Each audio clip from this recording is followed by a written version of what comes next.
والذین اذا ذکروا بآیات ربهم لم یخروا علیہا صما وعمیانا۔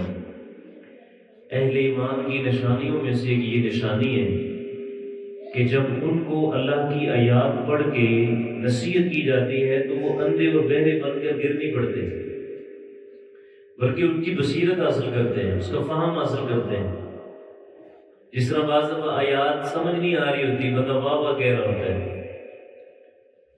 بلے بلے کہہ رہا ہوتا ہے، داد دے رہا ہوتا ہے، لیکن سمجھ کچھ نہیں آ رہی ہوتی۔ اللہ کہتے ہیں یہ اہل ایمان کا شیوا نہیں ہے۔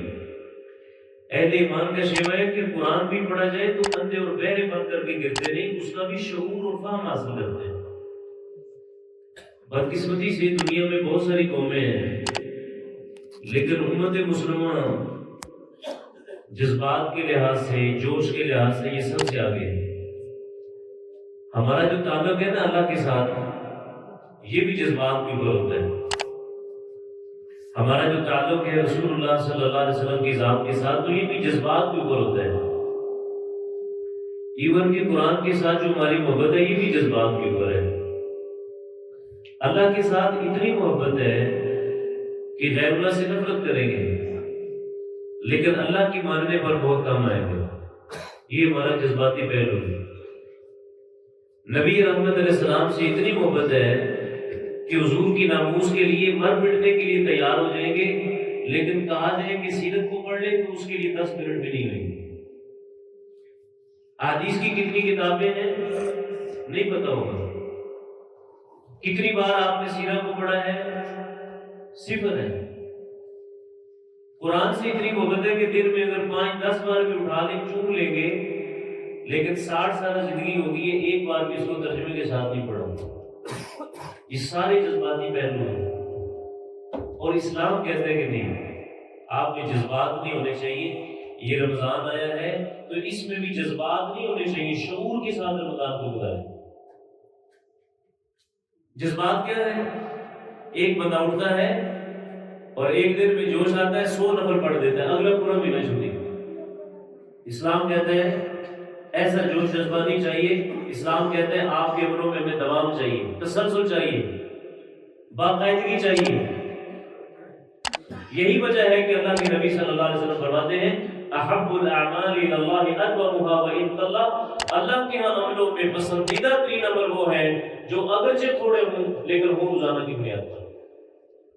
ہم اتنے جذباتی قوم ہیں کہ رمضان شروع ہوتا ہے، جذبات غالب ہوتے ہیں، ماحول دین والا ہوتا ہے، دعوت والا ہوتا ہے، پہلا ہفتہ مسجد فل ہوتی ہے، آہستہ آہستہ ایک صف ختم ہوتی ہے، پھر دوسری ہوتی ہے، پھر تیسری ہوتی ہے، اور آخری عشرے میں آ کر کے ایک صف باقی رہ جاتی ہے۔ یہ ہماری عادت ہے۔ تو اسلام ہم سے یہ تقاضا کرتا ہے کہ جذبات کے اوپر آ کر کے کام نہ کریں، شعور کے ساتھ نیکیاں کریں۔ صحیح مسلم حدیث ہے، نبی صلی اللہ علیہ وسلم گھر میں نہیں تھے، دروازہ دستک ہوا، سیدہ عائشہ رضی اللہ عنہا نے پوچھا کون ہے؟ 3 افراد آئے اور انہوں نے آ کر کے کہا، مشہور روایت ہے، حضور کے اعمال کے بارے میں پوچھا۔ تو جب اتنا کچھ عمل کے بارے میں حضور کے پتہ چلا تو تینوں نے کہا حضور کے گناہ نہیں ہے اور اللہ کے نبی پھر بھی اتنا عمل کرتے ہیں۔ ایک جوش میں آیا، اس نے کہا ساری زندگی میں شادی نہیں کروں گی۔ دوسرا جوش میں آ گیا، اس نے کہا میں ساری رات سوئے نہیں کروں گا، ساری رات قیام کروں گا۔ تیسرے نے کہا حضور کے گناہ نہیں، حضور پھر بھی اتنے روزے رکھتے ہیں، کہا ساری زندگی میں روزے رکھوں گا، ایک دن بھی نہیں چھوڑوں گا۔ کیا سمجھتے ہیں؟ نیتیں کوئی بری ہیں؟ نیتیں اچھی ہیں لیکن صرف جذبات ہیں۔ حضور نے سنا، تینوں کو بلایا اور آپ نے فرمایا امام الذی کنتم کذا و کذا، تم ہو جنہوں نے یہ باتیں کہی ہیں؟ کہا حضور جی ہم نے کہی ہیں۔ تو نبی صلی اللہ علیہ وسلم نے فرمایا دیکھو انا اخشاکم للہ واتقاکم، میں محمد رسول اللہ اللہ کا نبی ہوں، تم میں سب سے زیادہ اللہ سے ڈرنے والا ہوں۔ دیکھو میں نے ایک نہیں 11 شادیاں کی ہوئی ہیں، میں رات کو سوتا بھی ہوں، رات کو قیام بھی کرتا ہوں، میں روزہ رکھتا بھی ہوں، روزہ چھوڑتا بھی ہوں، یہ میری سنت ہے۔ فمن رغب عن سنتی فلیس منی، جس بندے نے میری سنت سے بے رغبتی اختیار کی اور منہ موڑ لیا اس کا میرے ساتھ کوئی تعلق نہیں۔ وہ جذبات میں اور حضور نے شعور دیا، آپ نے کہا نہیں جذبات میں نہیں، شعور میں آ کر کے نیکیاں کریں۔ رمضان میں لوگ اعتکاف بیٹھتے ہیں، 7 والے خیمے کے بارے میں پتہ چلتا ہے اس نے 10 دنوں میں 4 قرآن ختم کیے، میں کہتا ہوں میں 6 کروں گا، سمجھ کتنی آئی ہے؟ صرف جذبات. قرآن پڑھنا بھی عبادت ہے، اس میں انکار نہیں کرتا، ثواب ملتا ہے، لیکن اصل مقصد تھا کہ اس کا فہم حاصل کریں، اس کی بصیرت کو ہم حاصل کریں. اکثر مساجد میں آپ دیکھ لیں قرآن کیسے پڑھا جاتا ہے، یعلم تعلم یعلم تعلم کے سوا کچھ سمجھ نہیں آتا. لا شعوری کی عبادت ہے. آخری دو مثالیں بات کرتا ہوں.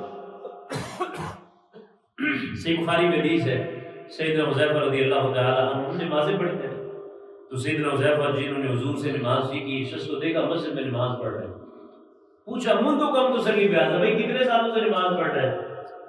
اس نے کہا من 40 سنہ، میں نے کوئی 10-20 سال نہیں 40 سال ہو گئے میں نماز پڑھ رہا ہوں. تو سیدنا حذیفہ رضی اللہ عنہ کیا فرمایا؟ نماز پڑھ رہے ٹھیک ہے، جیسے پڑھ رہے جیسے لگے.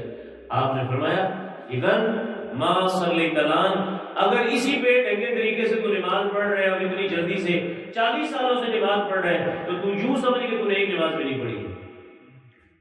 اور پھر اس کے بعد سب جملے بھی کہے لو كنت على هذه لمت على غير ملة محمد صلی اللہ علیہ وسلم، اگر تیری موت اس حالت میں آ جاتی جس حالت میں تو نماز پڑھ رہا ہے، یہ نماز محمد رسول اللہ نے نہیں سکھائی، اگلی حالت میں تیری موت آ جاتی کسی اور دین پہ آتی، کیونکہ میرے نبی نے ایسا طریقہ نہیں سکھایا. اتنا جلدی والا نہ رکوع ڈھنگ کا نہ سجدہ اطمینان کا. اب دیکھیے یہ کون سی نماز ہے؟ لاشعوری نماز ہے. اور اس کے بارے میں قرآن میں اللہ کہتا ہے وَيْلٌ لِّلْمُصَلِّينَ الَّذِينَ هُمْ عَنْ صَلَاتِهِمْ سَاهُونَ، ان نمازیوں کے لیے ہلاکت ہے جو اپنی نمازوں میں سستیاں کرتے ہیں، جو لاشعوری کے ساتھ نماز پڑھتے ہیں، شعور کے ساتھ نماز نہیں پڑھتے ہیں. اب دیکھیے یہ لاشعوری کی نماز ہے، یہ جلدی والی نماز ہے، یہ جوش اور جذبے والی نماز ہے. آئیے میں شعور والی نماز آپ کو بتاتا ہوں. سنن نسائی کی حدیث ہے، اللہ کے نبی علیہ السلام فرماتے میری آخری بات رہے گی. حضور فرماتے من توضأ كما امر وصلى كما امر غفر له ما تقدم من ذنبه، جس بندے نے شعور کے ساتھ وضو کیا میرے سنت کے مطابق، نمبر 2 شعور کے ساتھ صرف 2 رکعت پڑھ لی میری سنت کے مطابق، صرف 2 رکعت پڑھ لی شعور کے ساتھ، لا شعوری میں نہیں، تو نبی علیہ السلام فرماتے ہیں اللہ تعالیٰ میری سنت پر عمل کرنے کی برکت سے اتنا اجر دے گا کہ غفر له ما تقدم من ذنبه، اللہ زندگی بھر کے گناہوں کی معافی کا اعلان کرے گا.